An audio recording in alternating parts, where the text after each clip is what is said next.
So today we're going to look at how we would create a Gladius like this one. Just pull this image off Google Images. How we create this in Blender. So what we want to do is I'm just going to take our image plane and I'm going to start to rotate it to make it a little bit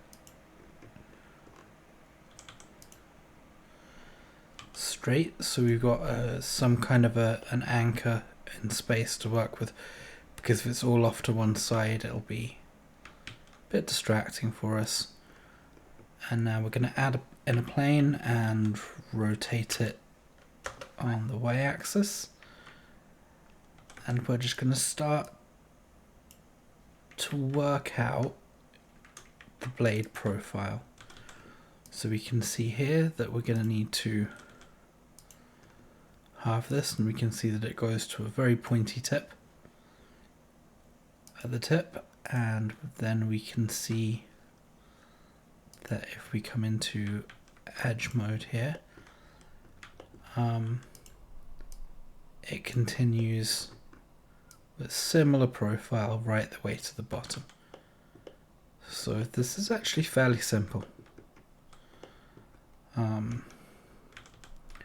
It's a very simple blade profile to start working off with. We don't have any real complex geometry to wonder about. So yeah, I'm thinking that's just looking a little bit thick, so I'm just gonna scale it in on the y-axis a bit more. So when we're doing swords and things, we always work with our edge first, our blade profile first, then the edge, and then we come, and the last thing we do is the hilt. And there's very good edge flow reasons to do that. Namely that when you start off, you want the most simplified shape here, and this bit down here has more circular curved geometry to it, so it's easier. It's a lot easier. So we need to start giving it some depth, so we're just going to hit E to extrude, and that will have started giving our sword some depth. Maybe a bit much though, so we can start to scale it a bit. Maybe that's about right. And then maybe the base of our sword is going to be a bit wider at this point than the tip.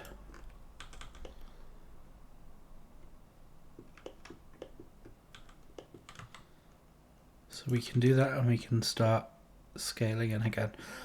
And that's just a step of refinement that we can take. And then what I'm going to do is I'm going to add in a central loop cut there. And I'm just going to Alt S on the keyboard. And that's going to start bringing out the profile of a blade for us. And then of course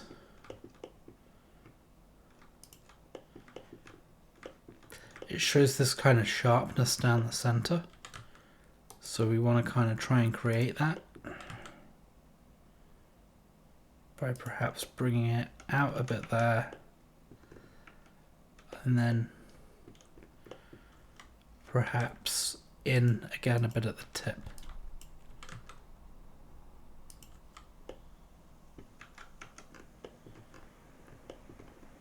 It looks pretty good. Let's see how it is subdivided. Subdivision kills our tip a bit, but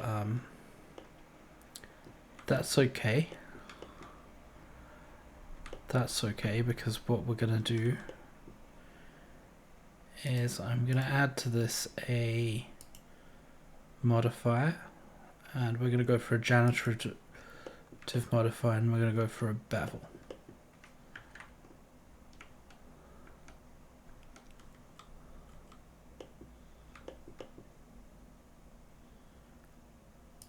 And we're not going to limit our bevel. We're not going to limit our bevel because even if we subdivide this, we want it to stay the same.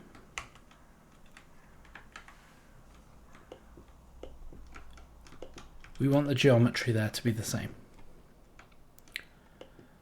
So what we can do now is we can just get rid of our subdivision surface, and we need to do a little bit of cleanup down here on the bottom by flattening that out with the scale key.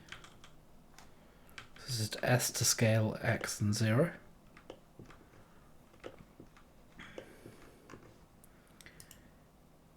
And we're going to come into object mode, and we're just going to apply everything we've done, and that is going to be our blade. We can set it smooth.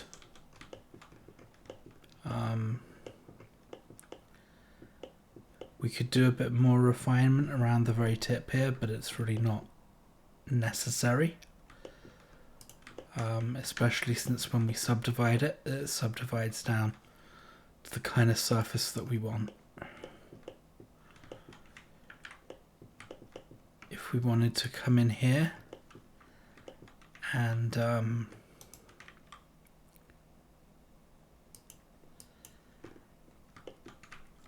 add a loop cut down the center and start to edge crease it, we could do that to get a bit more definition there. That would be fine. But yeah, not necessary. I will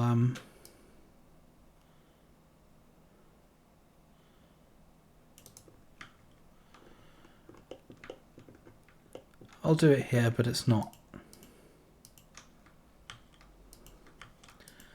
I don't find that will be the most essential thing in creating our model.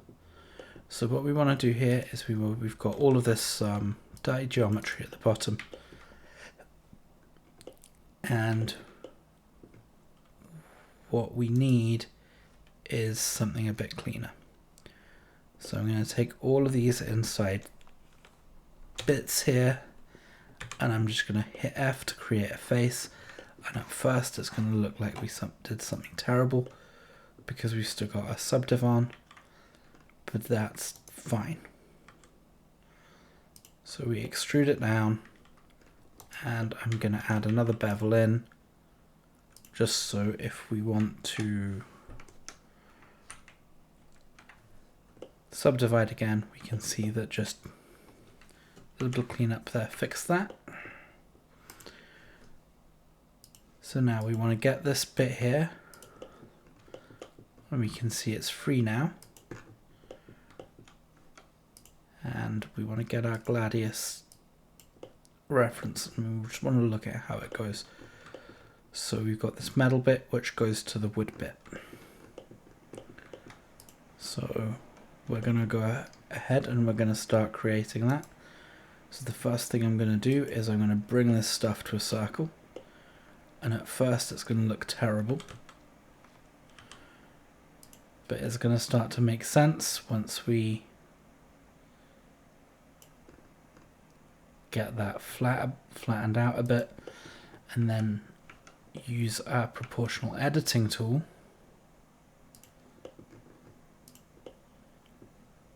to just grab these two edges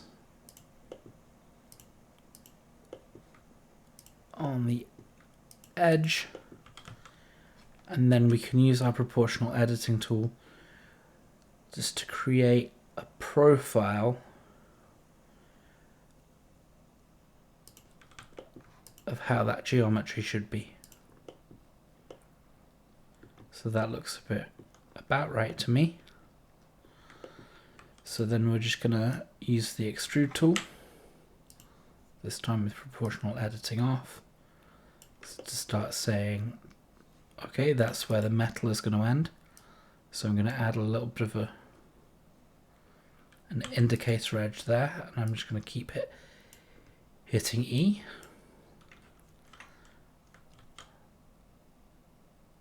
And then see, now I'm going to hit Alt S, and it's going to look like something is really going awry here, but it's not.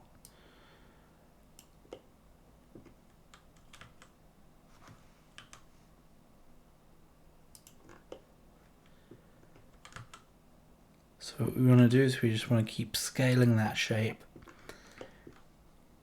And it looks like we're going too far here, but we're not. Because we're going to come in and create that carved bit afterwards. So then we need to just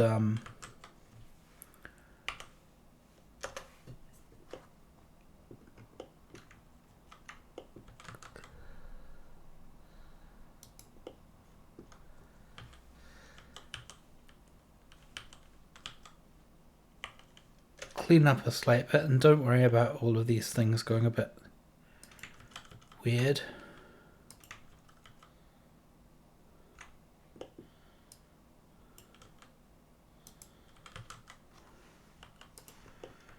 We'll actually do, because they weren't in the right place. And then what we want to do is we want to go, there's 4 slots for 4 fingers, so we just want to go down. Very simply extrude 4 segments, and then we can see it goes to a true sphere again at the bottom. So we're going to just make a little extrusion to create some definition, and we're going to go to a circle,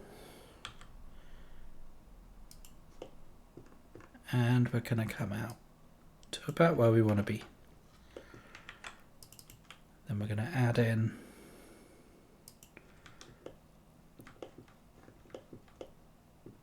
another cut there. So what we can do here really quickly is if we just added a ring cut, and then we can just scale and bevel. That's going to go ahead and make that nice contour that we wanted there. And now we can go in and start refining with some loop cuts the forms that we want to work with. And each of these has a little divot in the center. And then, so I'm just going to undo what I did there for a second. We can see each of these has a little bit of a ridge in the center. So what we want to do is we want to go and we want to just come in and make a bit of geometry for the top one.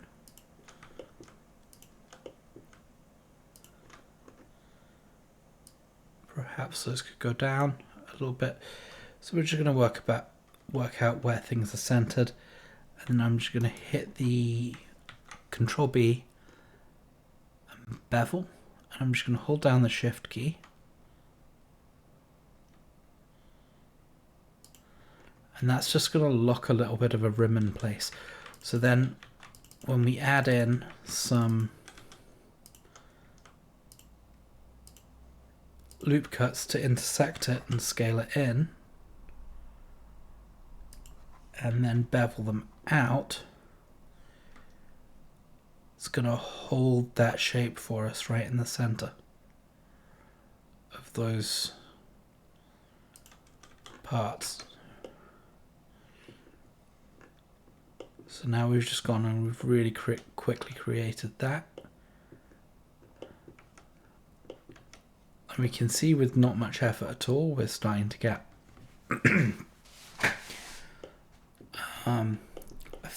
a decent sword with a fairly good mesh structure to it, especially in this handle. So we need to add in a bit more definition in some of these places.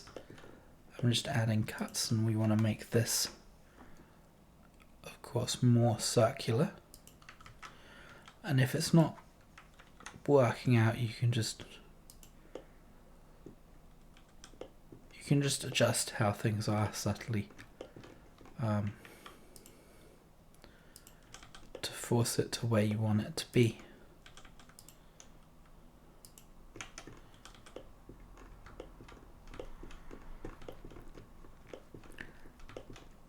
Then of course here we've got this little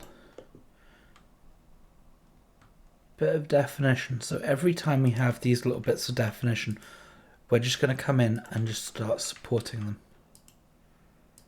Little bits of extra geometry. So I think there we would need to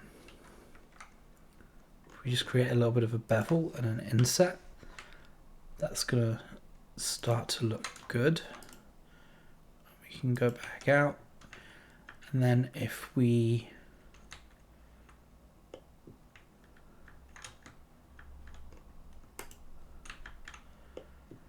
start to add a subdivision, we can see that this mesh is subdividing nicely.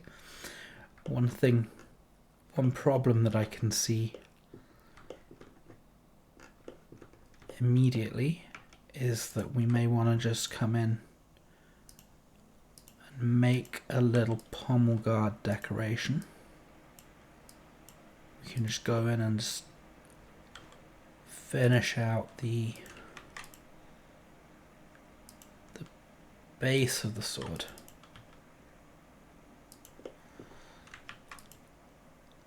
And then again, just adding loop cuts, and it really helps sometimes just to bring them in a bit to create the illusion of materials working together in a sensible way. If we do that just here, we can see that it's going to start to make a definition between this part and our handle. And we need to come in again here, and if we're having problems seeing our mesh, we can just go there and tick on our on cage button, and that'll just make all our lines conform to the shape so they're not floating around in space, which is useful.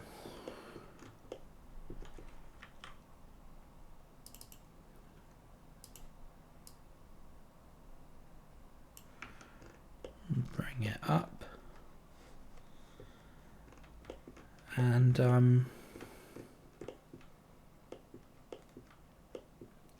yeah, I think that is the modelling of a Gladius done. Super simple, super quick. In the next episode we'll look at texturing it.